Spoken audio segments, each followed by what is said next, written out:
En este video vamos a tratar el tema de tensores. Empleando estos elementos vamos a interpretar todo lo relacionado con la mecánica del medio continuo. Entonces, este video va a estar dividido en dos partes. La primera parte en donde vamos a explicar toda la teoría relacionada con tensores, qué es un tensor, cómo se manipulan los tensores, los diferentes tipos de tensores y propiedades de los mismos. Y al final veremos unos ejemplos que nos ayudarán a aclarar los conceptos que se vieron en la parte teórica. Los tensores se pueden ver como una transformación lineal. Sea T una transformación que lo que hace es transformar un vector en otro vector. Entonces sean A y C un vector cualquiera, de tal forma que estos están relacionados a través de la transformación T. Ahora, si esta transformación T obedece a estas propiedades, es decir, que es distributiva y que al multiplicar un vector modificado por un escalar por esa transformación, esto es igual a multiplicar la transformación por ese escalar, entonces decimos que T es una transformación lineal. En nuestro caso, ese elemento que cumple con estas propiedades lo vamos a denominar un tensor. Los tensores entonces se pueden clasificar en 4 órdenes. El orden 0 corresponde a todos los tensores que representan un escalar. Los tensores de primer orden o de orden 1 son todos los vectores de tamaño 3 por 1 o 1 por 3. Los tensores de segundo orden son todas las matrices de tamaño 3 por 3. Y los tensores de orden superior son aquellos que denominamos comúnmente las hipermatrices.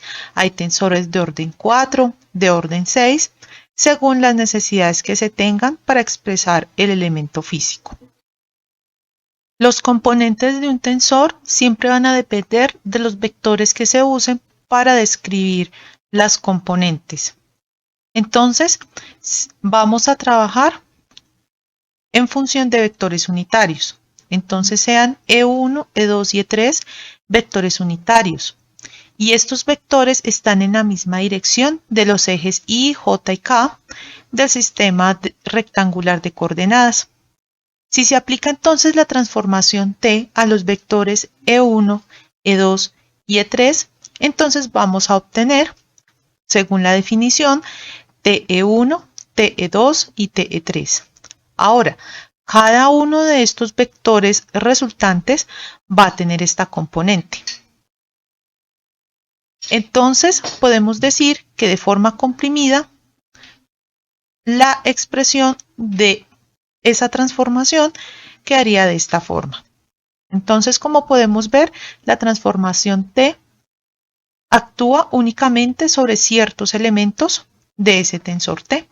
Entonces, en el caso de TE1, obtenemos a T11E1 más T21E2 más T31E3. Entonces, en este caso, la transformación TE1 corresponde a la primera columna de T, la transformación TE2 a la segunda columna y la transformación TE3 a la tercera columna, en donde TJI define las componentes del tensor T. Observen que aquí no estamos trabajando como T y J, sino como TJI. Ahora, estas componentes se pueden escribir de forma matricial, como se muestra a continuación. Recordemos que los tensores de segundo orden, o simplemente tensores, como se van a denominar de acá en adelante, se pueden representar a través de matrices de 3 por 3. Ahora, estos productos punto también representan la forma en que trabajamos cada una de esas componentes. Entonces, en este caso, para obtener T11, únicamente hacemos el producto punto entre el vector canónico E1 y el producto de T por E1, es decir, la transformación. Entonces, en este producto punto obtendríamos un escalar y ese escalar es igual a T sub 11. Operaciones parecidas hacemos para obtener cada una de las componentes del tensor y de forma simplificada entonces se obtiene que T y J es igual al producto punto de EI con la transformación T por EJ. Ahora vamos a hablar de las componentes de un vector transformado. Entonces, teniendo en cuenta lo que se habló anteriormente, se puede encontrar que existe un vector B, el cual es el resultado de la transformación realizada por el tensor T sobre un vector A.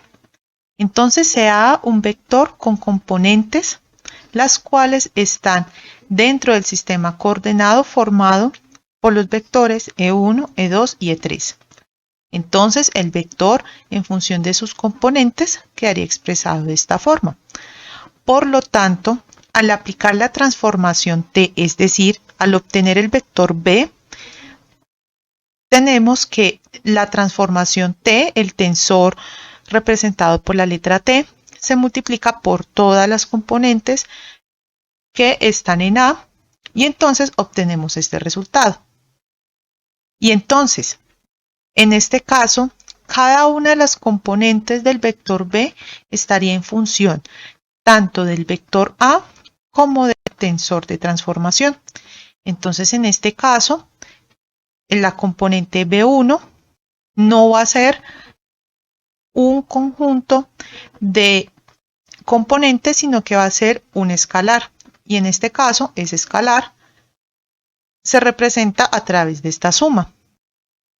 Recordemos que cada uno de estos productos puntos representa un elemento del tensor de transformación. Por lo tanto, esta expresión de B y cada una de sus componentes la podemos expresar de forma matricial de la siguiente forma, en donde cada elemento B1, B2 y B3 corresponde al producto de la fila del tensor por el vector. Y de forma simplificada obtenemos esta expresión. Ahora, esto también se puede obtener empleando notación indicial.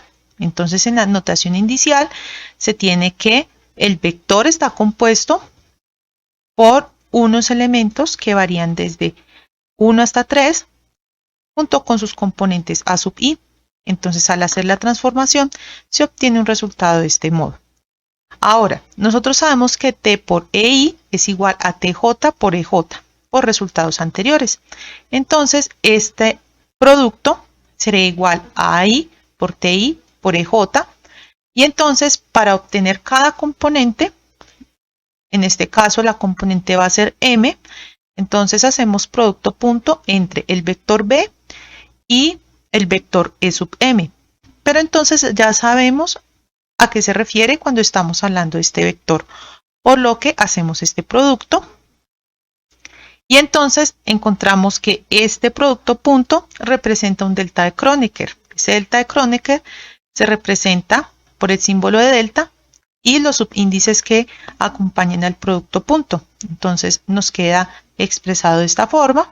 Hacemos el producto de TJI por delta JM y obtenemos que el tensor queda de la forma T sub MI y reordenamos la escritura del tensor. Como los tensores se pueden representar como un arreglo matricial de 3×3, entonces los tensores obedecen a operaciones similares a las que se tienen con matrices.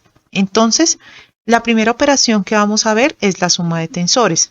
Esta suma de tensores da como resultado otro tensor y este tensor va a cumplir las propiedades de una transformación lineal. Entonces, el resultado de la suma de tensores es un tensor el cual tiene el mismo tamaño de 3×3 y no es más que la suma de sus componentes. Ahora, como estamos hablando de tensores de 3×3, entonces podemos hablar de un producto de dos tensores. Entonces, el resultado de este producto de dos tensores T y S va a ser otro tensor de tamaño 3×3, pero debemos tener en cuenta que en este caso no es lo mismo multiplicar T por S que S por T. Es decir, el producto de tensores, al igual que el producto de matrices, no es conmutativo. Y en componentes quedaría de esta forma. Al igual que en las matrices, también se puede obtener un tensor transpuesto. Este tensor transpuesto se denota por la letra T y entonces esto se define como una transformación lineal, es decir, sigue siendo un tensor. Entonces, en este caso, empleando la definición de tensor, entonces cada una de las componentes lo que va a hacer es cambiar de posición. Si está en la posición IJ, pasa a la posición JI. Ejemplo, si un elemento está en la posición 1, 2, pasa a estar en la posición 2, 1 y viceversa. Ahora, de esta definición también podemos decir que la transpuesta de la transpuesta de una matriz, al igual que la transpuesta de una transpuesta de un tensor, va a dar como resultado el tensor inicial. Y además podemos decir que el producto de transpuestas es igual a la transpuesta del producto, pero hay que tener en cuenta el orden de la multiplicación. Recordemos que la multiplicación de tensores no es conmutativa. Entonces, si estamos multiplicando unos tensores de una forma, entonces al obtener la transpuesta de esta multiplicación, se tiene el mismo resultado que si nosotros multiplicáramos cada tensor, pero en un orden diferente. Entonces aquí los estamos multiplicando A, B, C hasta llegar a D.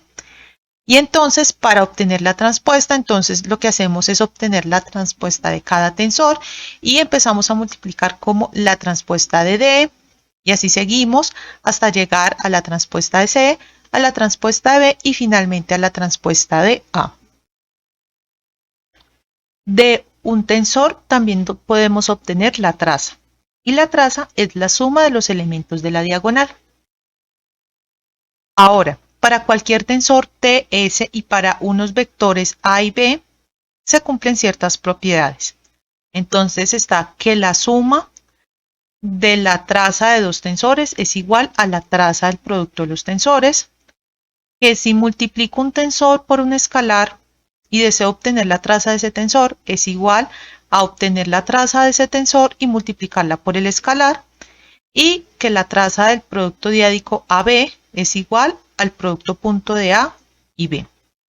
Y también se tiene que la traza del tensor es igual a la traza de la transpuesta del tensor. Esto debido a que cuando realizamos la operación de transposición del tensor, no se cambia la posición de los elementos de la diagonal. Y en este caso aparece el tensor identidad. Este tensor identidad tiene como propiedad principal que todos sus elementos de la diagonal son equivalentes a 1 y los elementos por fuera de la diagonal son iguales a 0. Recordemos que dijimos que había una equivalencia entre el delta de Kronecker y la matriz identidad. Entonces, podemos decir que la matriz identidad es un tipo de transformación que transforma a un vector en sí mismo. Entonces, al tratar de obtener las componentes de este tensor, estaríamos ante el producto punto de dos vectores canónicos únicamente. Y esto representa el resultado de delta de Kronecker. Ahora, si le aplico la transformación al tensor T, dado el tensor identidad, es lo mismo que aplicarle la transformación del tensor identidad al tensor T. Y se cumple que si tengo un tensor T que multiplicado por A da como resultado el mismo vector A, entonces decimos que T es igual a I. Ahora, al igual que en las matrices, existe el tensor inverso. Este tensor inverso se representa de la siguiente forma. Entonces, dado un tensor T, Si existe un tensor S de tal forma que el producto de estos dos tensores da como resultado el tensor identidad, entonces decimos que S es el tensor inverso de T. También decimos que este tensor inverso es inverso a derecha y a izquierda. Es decir, si realizamos el producto, T inverso T es igual al producto T por T inverso, y esto es igual al tensor identidad. Ahora, esto va a satisfacer dos propiedades. Primero, que la inversa de un tensor transpuesto es igual a la transpuesta del tensor inverso, que es lo que podemos ver en la primera línea. Y en la segunda línea, si tenemos el producto de dos tensores TS, si deseamos obtener la inversa de ese producto, es igual a S a la menos 1 por T a la menos 1. Ahora, si tenemos que B es el producto de la transformación del tensor A, entonces en este caso tenemos que T por A es igual a B, entonces podemos decir que existe una relación entre el vector A y el vector transformado B. Entonces esta relación la construimos como A es igual a la inversa del tensor de transformación por B. Es decir, que cuando tenemos un tensor que es invertible, entonces podemos construir una correspondencia 1 a 1 entre los vectores A y B. Ahora vamos a hablar de los tensores ortogonales. Un tensor ortogonal, como su nombre lo indica, es un tensor que es una transformación lineal, bajo la cual el vector transformado va a conservar tanto su longitud como su ángulo. Entonces sea Q un tensor ortogonal.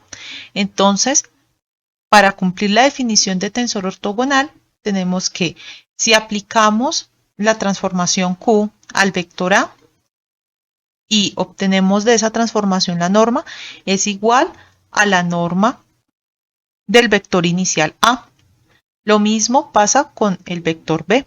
Si le aplicamos la transformación Q, recordemos que esta transformación nos va a dar como resultado otro vector. Entonces, si obtenemos la norma de este vector, esto es igual a la longitud del vector B. Y además, el coseno de dos vectores AB va a ser igual al coseno de los vectores transformados por la misma transformación Q, en el caso de que empleemos tensores ortogonales para hacer la transformación. Entonces se obtiene que para cualquier vector A y B sería que el producto punto de los vectores transformados es igual al producto punto de los vectores iniciales. Y entonces, al aplicar la definición de traspuesta, obtenemos que B producto punto A es igual a B producto punto Q transpuesto Q por A. Y entonces esto quedaría expresado de esta forma. Y entonces obtenemos que Q transpuesto por Q es igual al tensor identidad. Entonces la definición de tensor ortogonal es un tensor cuya transpuesta es igual a la inversa del tensor. Y en notación matricial obtenemos que se puede expresar de esta manera, porque recordemos que la inversa de un tensor por el tensor debe dar el resultado de tensor identidad. Entonces en este caso se reemplaza la inversa por la transpuesta y obtenemos esta formulación. Y teniendo en cuenta las componentes, pues se expresa de esta forma. Ahora, el determinante de una matriz, y en este caso en tensor ortogonal, es más o menos 1. Entonces, si tenemos este producto, entonces al obtener el determinante tanto del producto como del tensor identidad, entonces vamos a ver que realmente el determinante del tensor Q es igual al determinante del transpuesto y el determinante del tensor identidad es igual a 1, por lo que realmente el determinante al cuadrado de Q es igual a 1. Y al sacar el resultado del determinante de ese tensor Q, pues me va a dar que puede ser más o menos 1. Entonces, en el caso en el que el determinante sea positivo, entonces estamos hablando de que se hace una transformación de rotación. Mientras que en el caso en el que se tenga un tensor con determinante -1, entonces se dice que estamos ante una reflexión. Ahora vamos a ver una aplicación de estos tensores de transformación. Entonces, vamos a hacer la transformación de un sistema coordenado E1, E2, E3 a un sistema coordenado el cual está formado por los vectores E1', E2' y E3'. Esta transformación se hace a través de la rotación del sistema de coordenadas. Por lo tanto, como vamos a rotar nuestro sistema, entonces vamos a emplear un tensor ortogonal de rotación para realizar este tipo de transformación. Entonces, esa transformación la hacemos empleando la matriz de transformación Q. Entonces, vamos a crear un nuevo vector transformado E sub i', el cual va a ser igual a Q, es decir, al tensor por el sistema original. Esto quiere decir que podemos expresar los vectores transformados en función de los vectores iniciales. Entonces, cada vector transformado va a tener unas componentes en el sistema inicial, E1, E2 y E3, y cada componente va a estar multiplicado por unos factores Q sub 1, 1, Q sub 2, 2, etc. En donde Q tiene como característica principal que es un tensor ortogonal, porque estamos hablando de una rotación. Ahora, si tomamos cada término de la matriz, estos se pueden interpretar realmente como el producto punto entre el vector E1, es decir, el vector canónico, cuyo subíndice es el primer subíndice de Q, en producto punto por Q y por el vector canónico que tiene como subíndice el segundo subíndice que acompaña el factor Q. Entonces recordemos que este QE1 es igual al elemento transformado E1. Entonces el producto punto entre ellos dos, recordemos que es el coseno del ángulo formado por esos dos vectores. Entonces, siguiendo un procedimiento similar con cada una de las componentes, entonces podríamos escribir cada una de las componentes IJ de nuestro tensor de transformación como el coseno del ángulo formado entre el sistema inicial y el sistema transformado. Ahora, a estos valores se les conoce como los cosenos directores y la matriz Q se conoce como la matriz de transformación entre E y E'. Ahora, podemos emplear esta misma ley de transformación en el caso en el que deseemos transformar un vector que está expresado en términos del sistema inicial E sub i al nuevo sistema E sub i'. Entonces, recordemos que las componentes del vector A en el sistema EI, el sistema original, se expresan de esta forma. Y las componentes en el nuevo sistema darían como resultado un vector transformado A', el cual tendría estas componentes. Ahora, nosotros podemos reemplazar el valor de E sub i', pues sabemos que E sub i' es igual al tensor Q por el vector E sub i, y esto es igual a QM y por EM.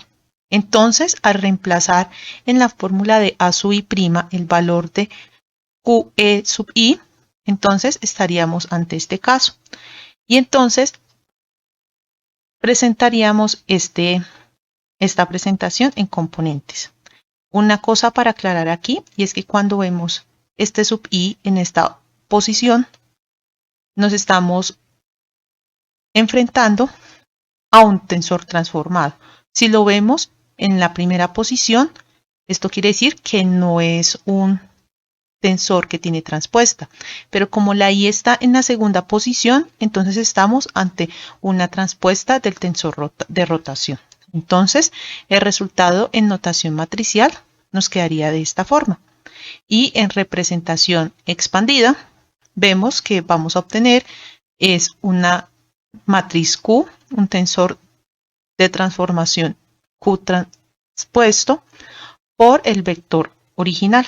Y esto nos da como resultado el vector transformado. Ahora, algo similar podemos hacer con los tensores, pero debemos tener en cuenta que cuando estamos hablando de un tensor, ya debemos tener presente que ya no vamos a trabajar con un vector transformado, sino con dos vectores transformados, los cuales indican la posición de cada componente en la matriz, o en este caso en el tensor. Entonces, teniendo presente eso, vamos a multiplicar en componentes para obtener T y J. Entonces, colocamos en términos de las componentes cada uno de los vectores transformados y entonces obtenemos una expresión de este estilo. Entonces, como les comentaba, este primer término indica que estamos ante un tensor transpuesto. En cambio, este término, como tiene a J en la segunda posición, entonces este no indica que estamos ante un transpuesto, sino que estamos ante el tensor en forma normal. Entonces, en este caso, en forma matricial, quedaría representado de esta forma, y en forma extendida quedaría de esta forma. Entonces, observen que podemos construir una relación entre el tensor transformado y el tensor original y viceversa, empleando los tensores de transformación, los cuales contienen los cosenos directores. Otro elemento que es muy importante es el tensor simétrico y antisimétrico. Ahora, un tensor lo vamos a llamar simétrico si la transpuesta es igual al tensor original. Entonces, en este caso, los elementos que están en la posición 1, 2 y 2, 1 son iguales. Los que están en la posición 1, 3 y 3, 1 son iguales. Y por último, los que están en las posiciones 2, 3 y 3, 2 también son iguales.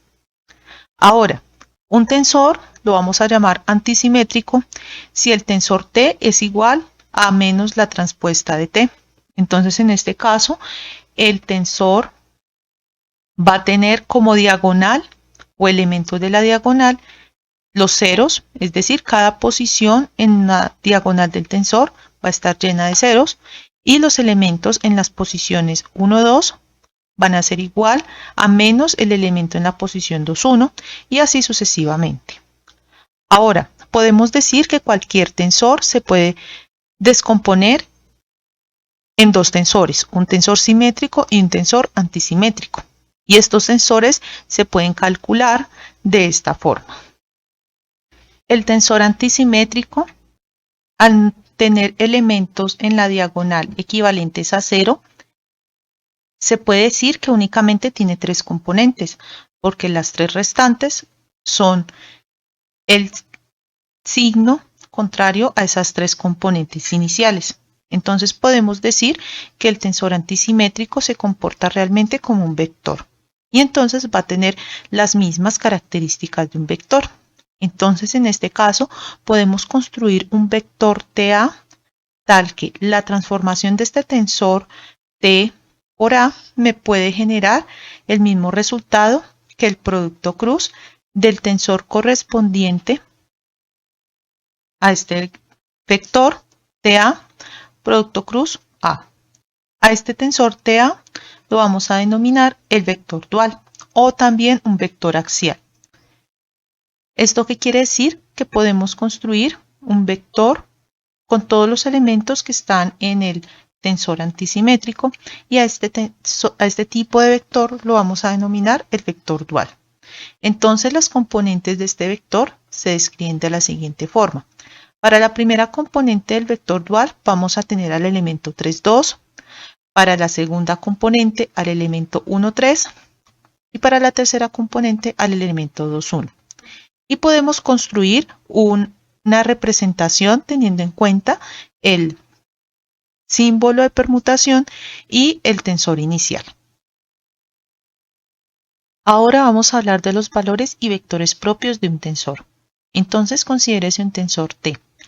Si este tensor hace que, al aplicarle la transformación sobre un vector A, resulta en el mismo vector A modificado por un escalar, es decir, un vector paralelo al mismo, entonces decimos que A es un vector propio o un vector principal y lambda es su correspondiente valor propio o valor principal.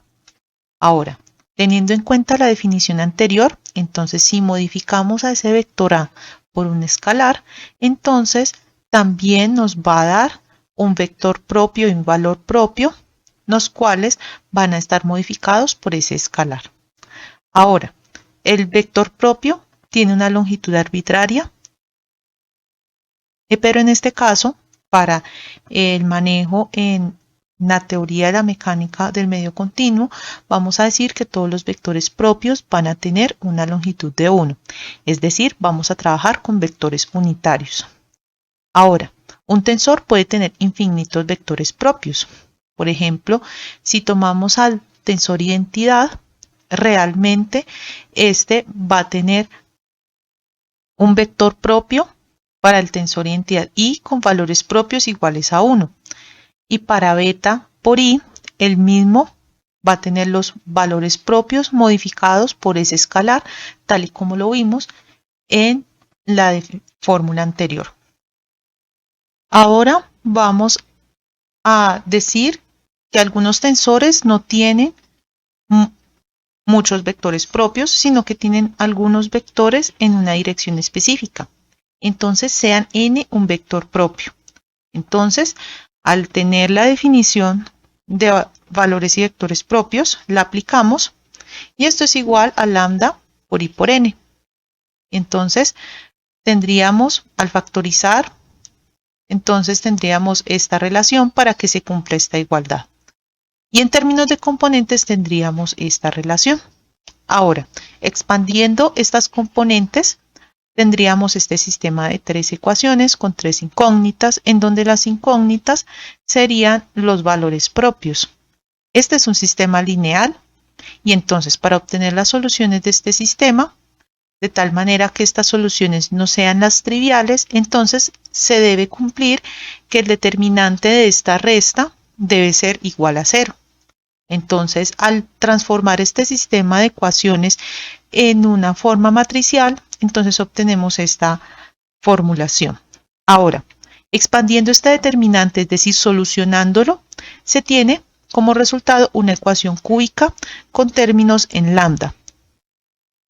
Es decir, es una ecuación de grado 3 cuyas incógnitas son las raíces de lambda.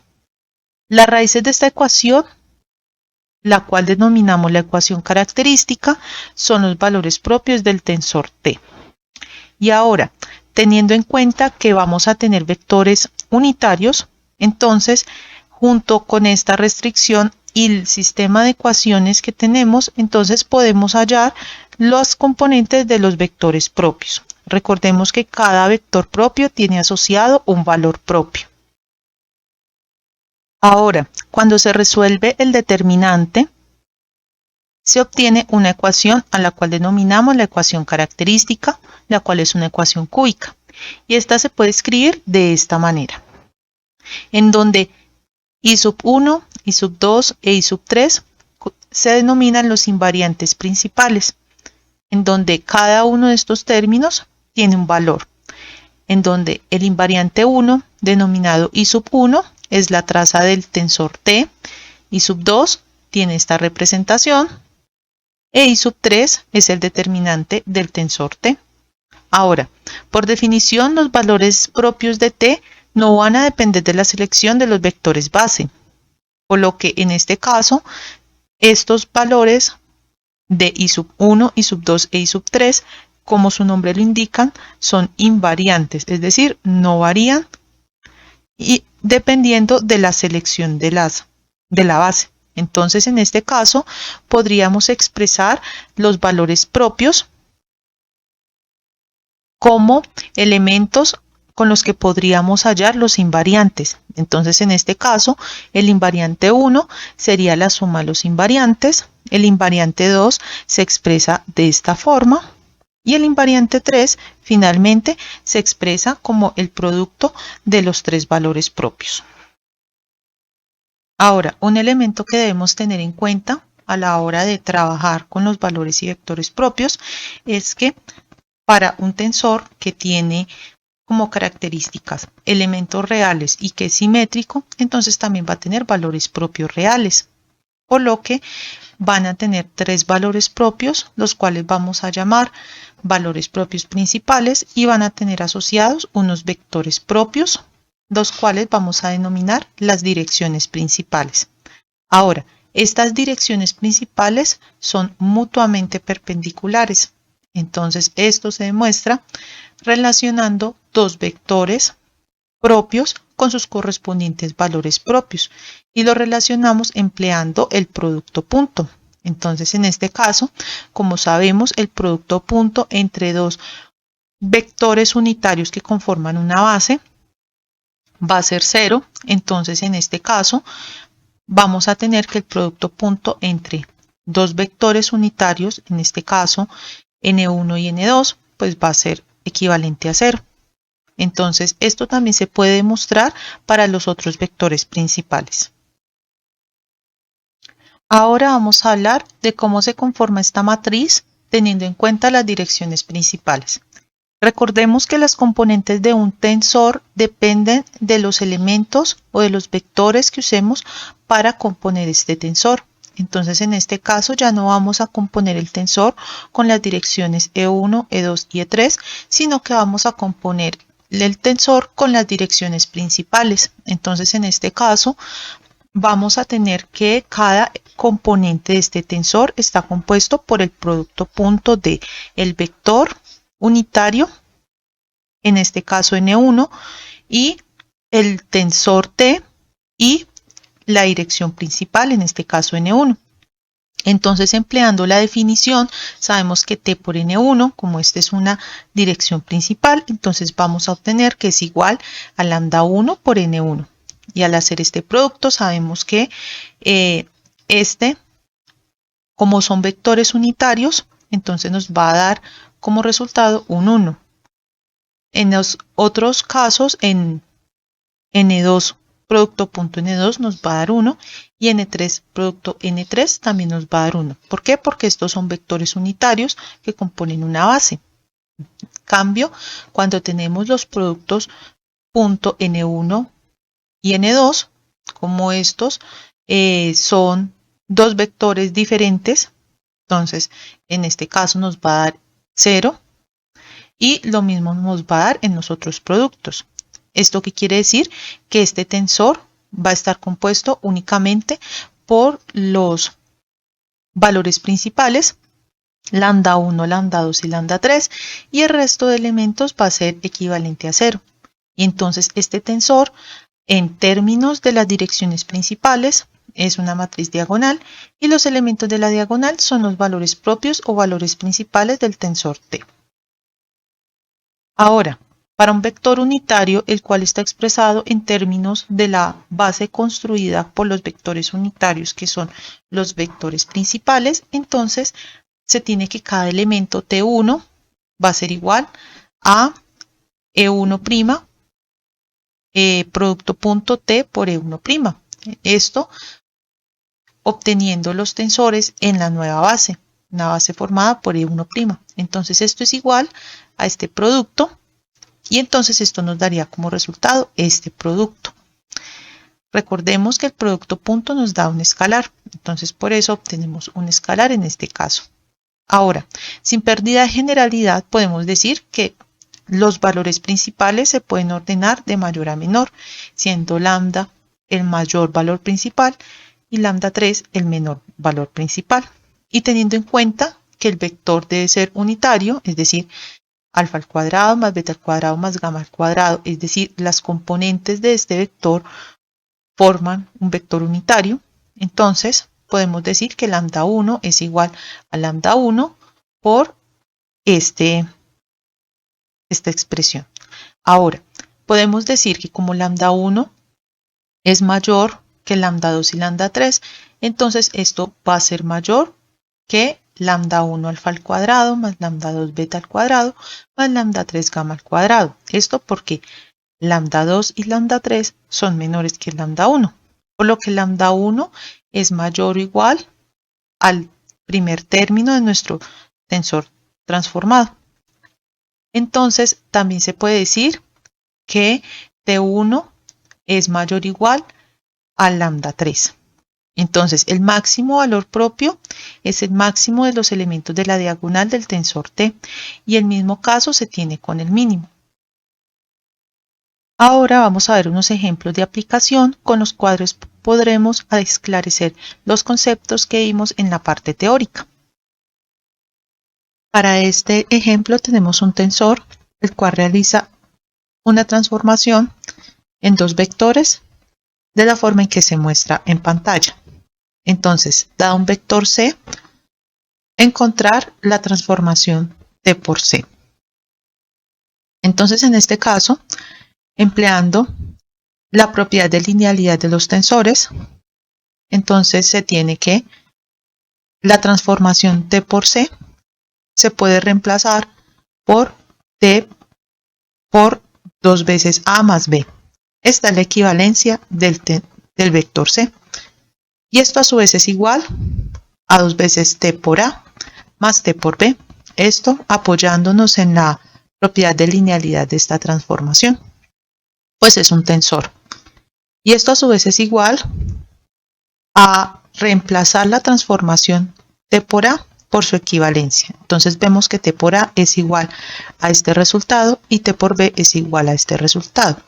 Entonces lo que hacemos es reemplazar TA y TB en la fórmula y al reemplazar y hacer las operaciones correspondientes obtenemos este resultado. Ahora, obtener la matriz T que transforma los vectores base E1, E2 y E3 de la siguiente forma. Entonces cada vector queda transformado a través de la transformación T y se transforma en los vectores que vemos en pantalla. Entonces, organizando la transformación en un arreglo matricial, recordemos que cada T E sub I representa una columna de la matriz de transformación. Entonces, en este caso, la primera ecuación representa la primera columna de la matriz T, la segunda línea representa la segunda columna de la matriz T y la última línea, la tercera columna de la matriz T.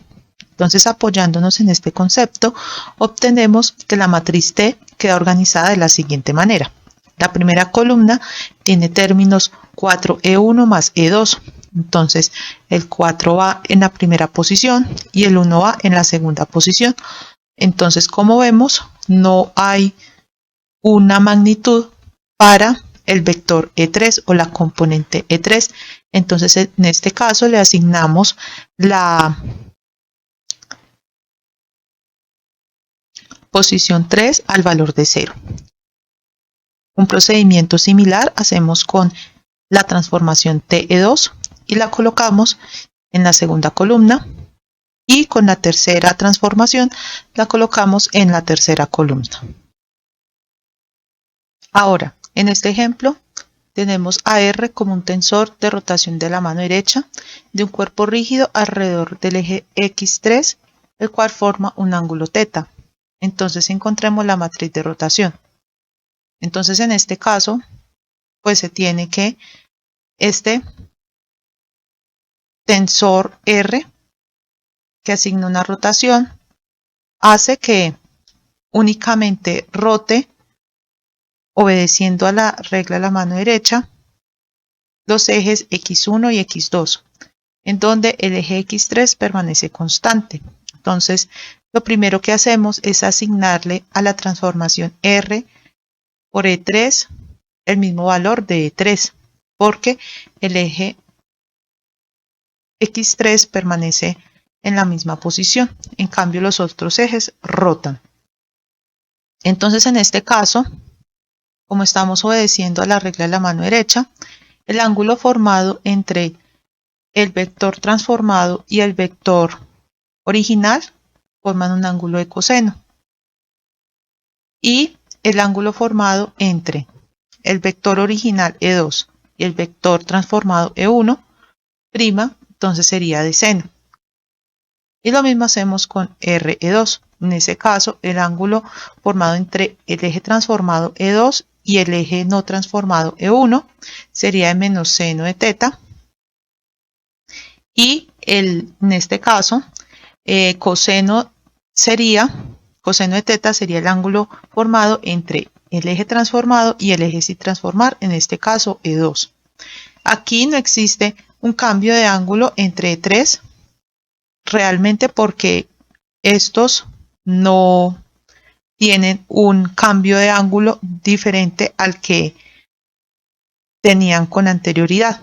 ¿Esto qué quiere decir? Que estos dos ángulos o estos dos ejes varían únicamente con la posición entre ellos. Es decir, no varían con respecto al eje X3, solamente rotan alrededor del eje X3. Esto quiere decir que conservan el ángulo de 90 grados. Al conservar el ángulo de 90 grados, sabemos que las componentes del tensor de rotación son realmente cosenos directores. Entonces, en este caso, hacemos coseno de 90 grados y eso sería igual a 0.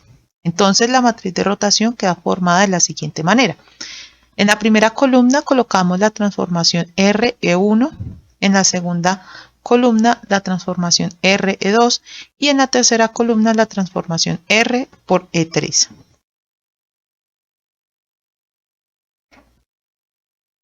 En este ejemplo debemos encontrar la forma matricial del tensor T, es decir, debemos encontrar el tensor T que transforma cualquier vector A en un vector B igual a este producto, en donde M es igual a este vector y N es igual a este vector. Entonces, en este caso, como les comentaba, tenemos que encontrar el tensor de transformación T. Entonces, debemos encontrar cada una de las columnas que componen al tensor de transformación y lo vamos a encontrar de la siguiente forma.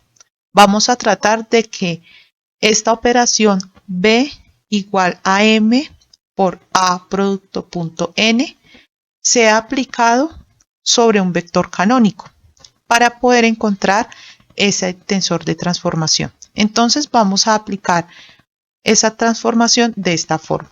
Entonces sea B igual a T por E1. Entonces esto va a ser igual a M por el vector E1, que sería el vector A en este caso, producto punto el vector N. Entonces reemplazamos y entonces en este caso hacemos las operaciones indicadas. Primero hacemos el producto punto y después hacemos el producto entre el resultado del producto punto y el vector M. Entonces, en este caso, sabemos que un producto punto nos va a arrojar realmente es un escalar. Entonces, en este caso, para el vector transformado TE1, entonces el producto punto sería E1 producto punto el valor del vector N.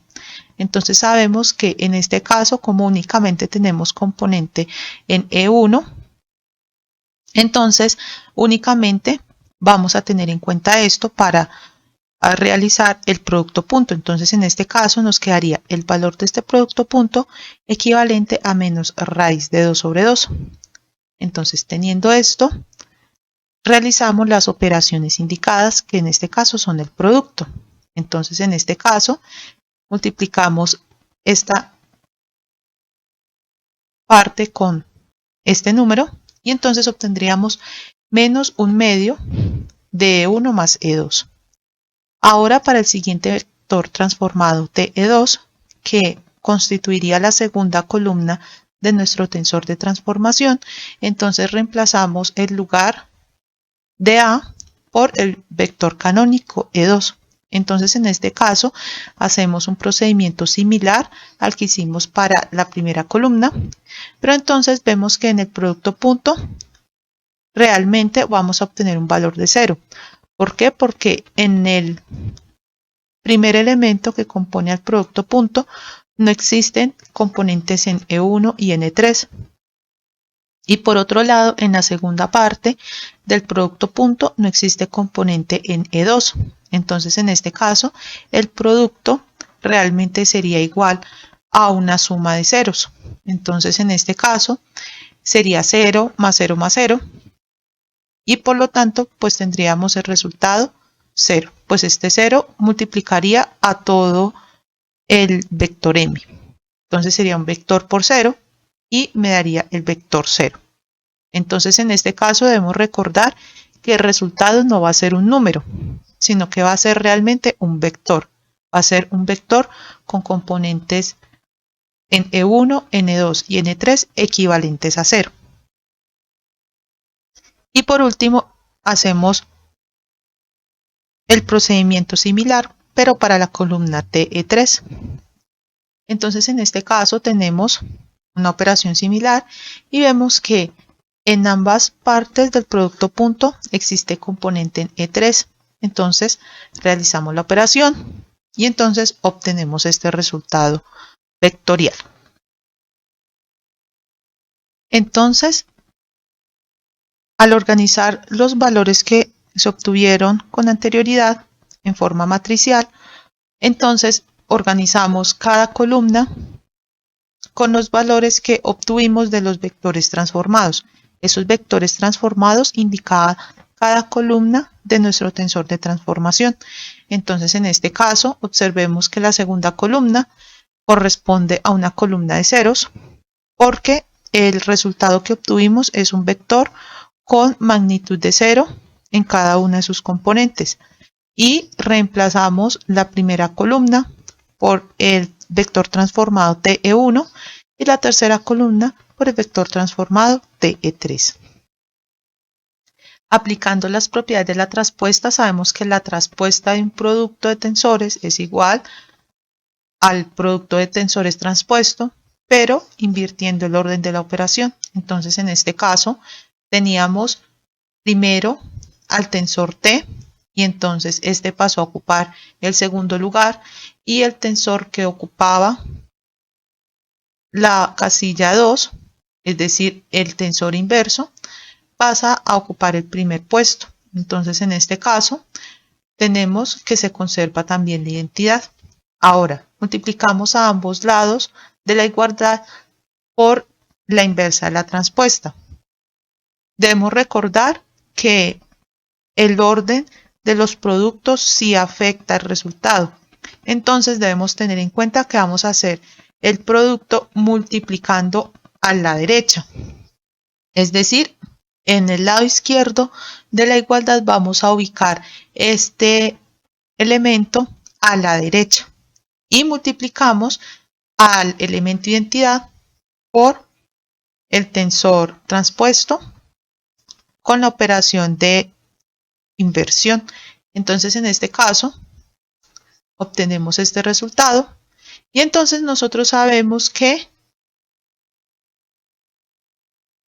T transpuesto por T transpuesto inverso, este elemento es igual al resultado que nosotros ya conocíamos como el tensor identidad. Entonces realmente este resultado desaparece en el sentido de que ya no vuelve a aparecer en la operación y entonces obtendríamos el resultado que necesitamos demostrar. Ahora, para el segundo punto tenemos el tensor T y el tensor S. Entonces lo que hacemos es multiplicar por S a la menos 1 por T a la menos 1. Lo multiplicamos en este orden porque si multiplicamos en este caso S por S a la menos 1 nos daría el tensor identidad y este T por T a la menos 1 nos daría el tensor identidad de igual forma. Entonces en este caso desaparecemos los paréntesis, nos queda una expresión de este estilo y entonces realizamos la operación de producto entre S y S a la menos 1, es decir, S inverso, pero sabemos que este resultado nos da como resultado el tensor identidad. Entonces nos queda una expresión de este estilo y entonces recordemos que nos podemos apoyar de las propiedades del tensor identidad para expresarlo de esta forma. Y entonces en este caso volvemos a aplicar las propiedades del tensor inverso y entonces obtenemos un tensor identidad. Pero entonces recordemos que esta identidad es lo mismo que decir que T por S por T por S a la menos 1. Entonces, haciendo una correspondencia entre las igualdades, entonces, como T por S permanece constante a ambos lados de la igualdad, entonces obtenemos que S a la menos 1 por T a la menos 1 es igual al producto de T por S a la menos 1, es decir, a la inversa. Para este ejemplo, tenemos que la forma matricial de un tensor expresado en la base formada por los vectores E1, E2 y E3 es la que vemos en pantalla. Ahora se debe encontrar los elementos transformados T1, 1, T1, 2 y T3, 1 con respecto a la base formada por la mano derecha y', en donde E1' es igual a menos E2 más 2E3 y E2' está en la dirección de E1. Entonces, lo primero que debemos hacer es construir la nueva base para poder expresar los vectores. Entonces, en este caso, la nueva base se va a hallar de la siguiente forma. Debemos recordar que los vectores que componen la base deben ser vectores unitarios. Como podemos ver, en el ejemplo no nos dan vectores unitarios, por lo que vamos a transformarlos en este tipo de vectores. Por lo que para el vector E1', el vector unitario sería dividir el vector entre su norma. Entonces, en este caso, la norma de ese vector es raíz de 5 y entonces el vector E1' nos quedaría expresado de esta forma y el vector E2' nos quedaría expresado como E1. Este es un vector unitario porque únicamente tiene como componente A1, N1 y las demás componentes tienen un valor de 0. Entonces, en este caso, E2' sigue la dirección de E1. Y entonces debemos tener en cuenta que las bases se forman por 3 vectores que sean perpendiculares entre sí. Entonces ya tenemos 2 vectores que son perpendiculares entre sí y que forman a E1' y a E2'.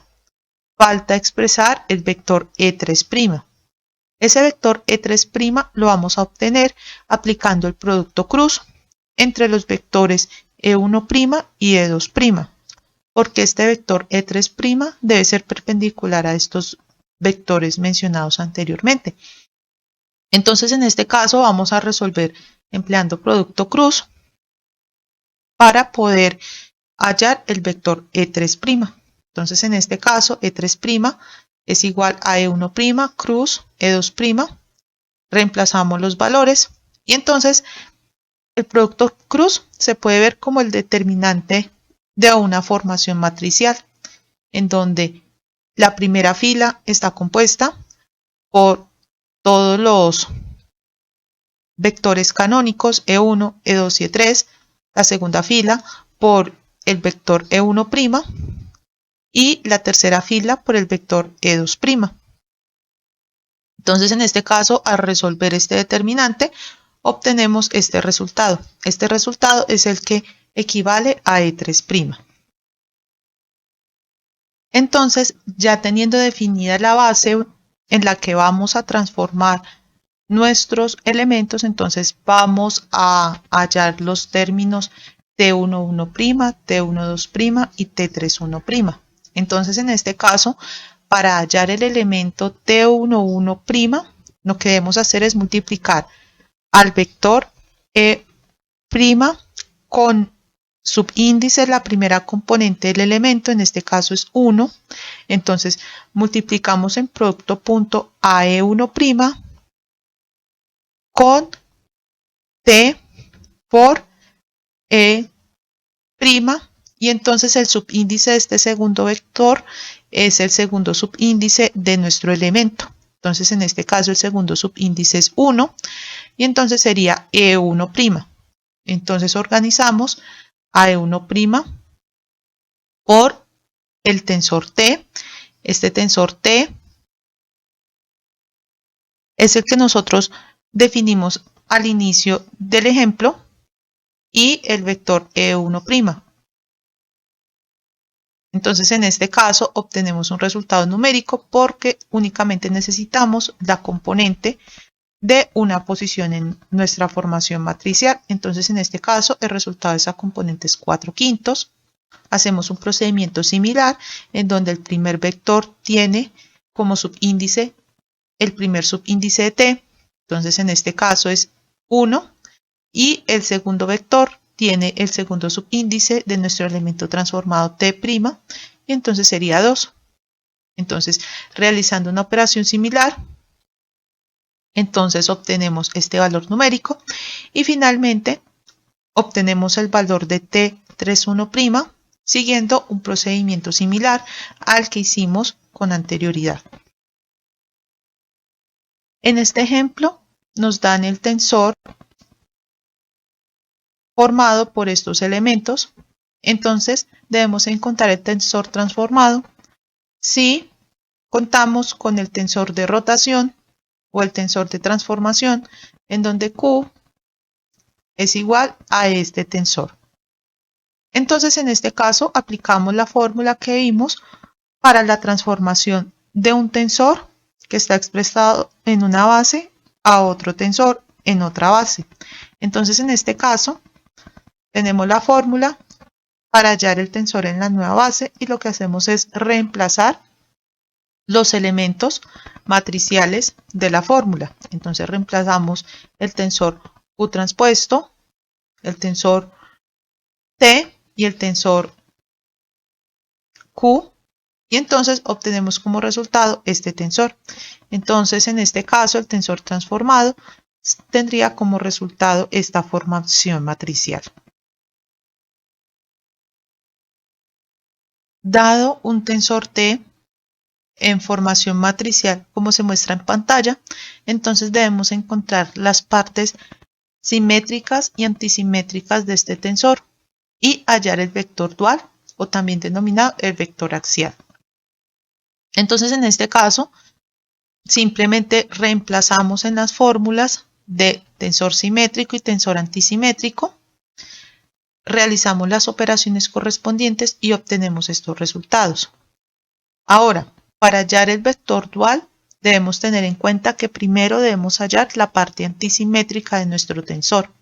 Como ya la hallamos, entonces lo que vamos a hacer es reemplazar los elementos de este tensor antisimétrico en el vector dual para así poder hallar las componentes de este vector. Entonces, en este caso, debemos tomar a t32 como componente del vector E1.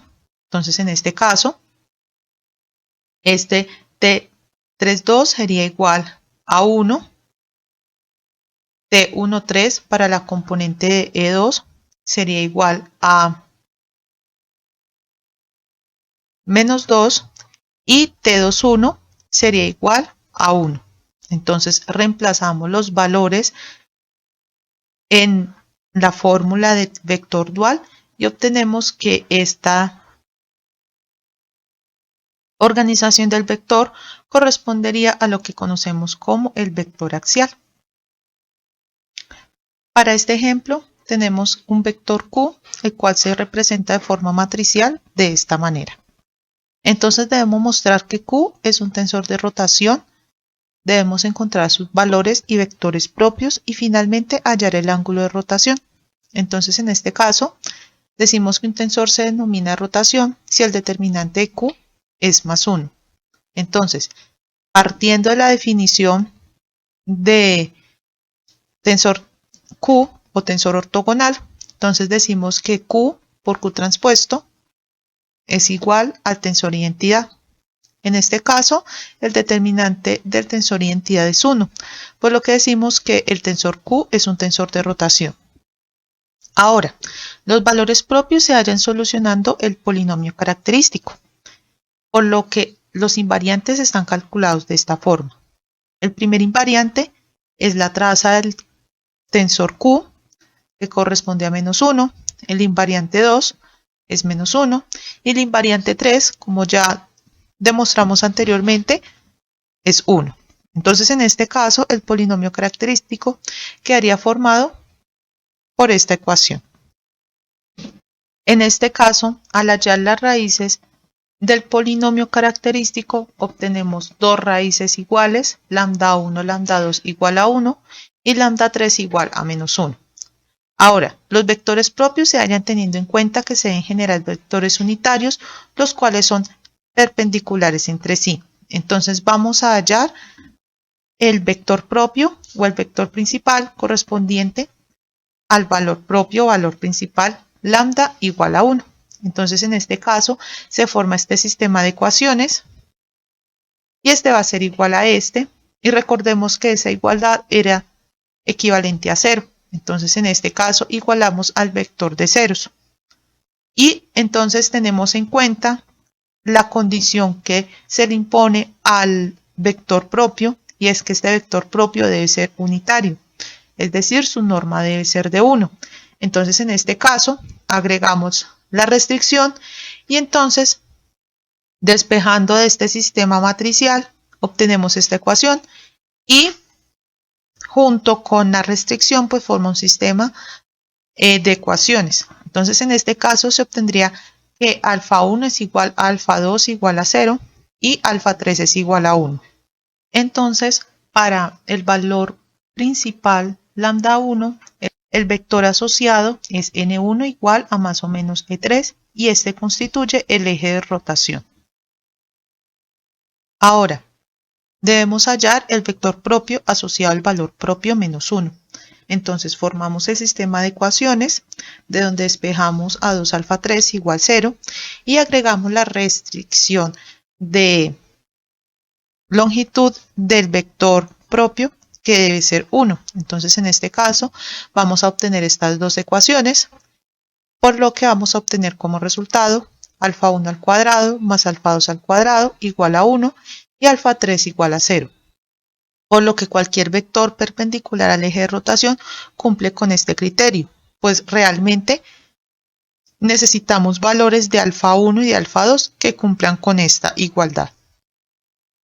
Ahora, para hallar el ángulo de rotación se tiene en cuenta el primer invariante. Entonces en este caso el invariante 1 es igual a 1 más 2 coseno de teta. Reemplazando el primer invariante, entonces se tendría que menos 1 es igual a 1 más 2 veces coseno de teta. Y entonces despejando a teta, obtenemos que teta es igual a pi.